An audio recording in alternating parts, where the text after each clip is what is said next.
இருக்கா சார்? நீங்க அவரோட ரொம்ப தொடர்பு இருந்தீங்க, நல்ல தொடர்புல. இப்போ அவர் தனிச்சுடப்பட்ட மாதிரி தெரியுது. அவர் வர யாரும் தனித்தெல்லாம் எங்கேயும் போகலீங்கன்னா, காலம் இருக்கிறது, காத்திருங்கள், பொறுமையா இருங்க, எல்லாம் நல்லதாக நடக்கும். தமிழகத்தில் 2026 திராவிட முன்னேற்ற கழகத்தினுடைய ஆட்சி தூக்கி எறியப்பட வேண்டும் என்று மக்கள் தெளிவாக நினைக்கின்றார்கள், விரும்புகின்றார்கள். அதற்கு என்ன நடக்கணுமோ அது நடக்குங்கண்ணா. அண்ணாமலை பாஜகவில் என்ன நிலைமையில் இருக்கிறாருன்னே தெரியலன்னு சேகர் பாபு பேசியிருக்கிறாரு சார். ஆனால் நான் சேகர் பாபு ஒரு மாதிரி அண்டி பிழைக்கிற ஆண்டி இல்லைங்கண்ணா. இந்த பள்ளி எல்லாம் பார்த்தீங்கன்னா இந்த செவுத்தில் ஒட்டிக்கிட்டு சுற்றிக்கிட்டு இருக்கும் வீட்டில். அந்த பள்ளி கத்துனா மட்டும்தான் செவுத்தில் ஒட்டி இருக்கிறது தெரியும்.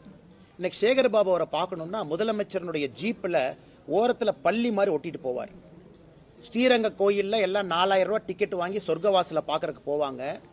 அதே சேகர் பாபு எப்படி அடாவடியாக சென்னையினுடைய ரவுடியா எப்படி இருந்தாரோ 20 ஆண்டுகளுக்கு முன்பு, கோவிலில் இன்னைக்கும் அறநிலையத்துறை அமைச்சராக அதே ரவுடியா தான் இருக்கிறார். எல்லாம் நவருங்க.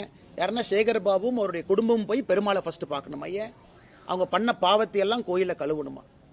கும்பாபிஷேகம் நடக்கும். லோக்கலில் யாரோ 5 ரூபா 10 ரூபா 20 ரூபா போட்டு கும்பாபிஷேகம் நடத்துவாங்க. சம்பந்தமே இல்லாத காவி வேட்டியை கட்டிக்கிட்டு பள்ளி மாதிரி மேலே ஒரு ஜீவன் தொத்திக்கிட்டு இருக்கும். அது யாருன்னு பார்த்தா சேகர் பாபு.